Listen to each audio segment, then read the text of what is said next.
दर्शकहरू मैले पहिला यहाँ जुन सिमाना भनेर छुट्टिने धादिङ र काठमाडौँको सिमाना छुट्टिने ठाउँ देखेको थिएँ र आज बोर्ड देखिनँ, त्यही भएर यहाँ दाइहरूसँग सोध्छु। न त म गलत ठाउँमा आइपुग्यो। नमस्ते, हजुरको शुभ नाम? शिव बोहरा। शिव बोहरा। हजुरको? उजित कार्की। यो ठाउँलाई के भन्छ? यो ठाउँको पिपल मोड हो नाम चाहिँ। पिपला मोड। अनि यहाँबाट पहिला एउटा गोरेटो बाटो थियो तल जाने, पहिला म हिँडेको थिएँ त धादिङको र काठमाडौँको सिमाना भनेर बोर्ड थियो, अहिले त्यो बोर्ड देखिनँ। त्यो बोर्डहरू त अब निकालेर फ्याल्यो कि के भयो हामीले नै थाहा नै भएन। अहिले त्यो छँदै छैन, हराइसक्यो भन्दा नि। त्यसो म जस्तो यात्रीहरू चाहिँ आउँदाखेरि म कुन ठाउँमा छु, म कहाँ कुन जिल्लामा छु भनेर सहजको लागि त चाहिने होइन र? त्यो त एकदमै चाहिन्छ। ठाउँको नाम थाहा हुनुपर्छ होइन। मान्छेहरूले अब यहाँ आएर पनि कुन ठाउँ हो यो, के ठाउँ हो नाम थाहा हुँदैन नि त। अब भ्यालीको नजिकै छ, काठमाडौँ नै पर्छ, तर थाहा हुँदैन यहाँको मान्छेहरूलाई चाहिँ। बोर्डहरू त हुनुपर्छ।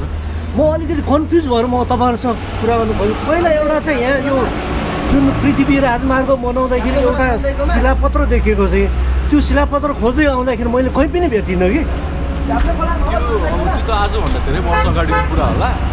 हामी त अब भर्खर यङ हो नि त हामी, त्यो भएको हुनाले चाहिँ हामीलाई चाहिँ थाहा छैन त्यो कुराहरू चाहिँ। अलिकति हाम्रो थाहा जुन काठमाडौँबाट यो बाटो बन्नुभन्दा पहिला मान्छेहरू हिँड्ने एउटा गोरेटो बाटो थियो नि, खानी खोला हुँदै तल ऊ पर जङ्गलको बाटो हिँड्ने, कहाँनिरबाट बाटो अहिले अलिकति देखाइदिनु सकिन्छ?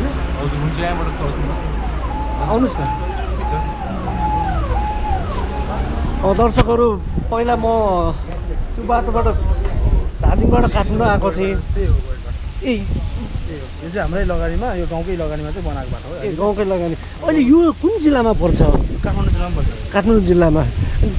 धादिङ चाहिँ कहाँबाट सुरु हुन्छ अहिले? धादिङ त सुरु त त्यो पारी देखिरहेको घरहरूसम्म चाहिँ काठमाडौँ पर्छ, त्योबाट तलको ग्यास फ्याक्ट्री धादिङ पर्छ। ए यहाँसम्म काठमाडौँ पर्छ, यहाँ तलको जङ्गल धादिङ पर्छ कि सिमाना। यो बाटो गएपछि तल के भन्छ? यहाँ तल चापागाई थोक भन्छ तललाई, निसाकोट भन्छ। यहाँ तल चाहिँ तिनीहरू चाहिँ धादिङ आउँछ। धादिङ। हजुर खुसी लाग्यो जानकारी दिइदिनु भयो, धन्यवाद। दर्शकहरू, आज चाहिँ जाँदा म अहिले हाइवेबाट जाँदैछु र मेरो यात्रा कहाँ हुन्छ भनेर धन्यवाद दिँदै म यात्रा सुरु गर्छु।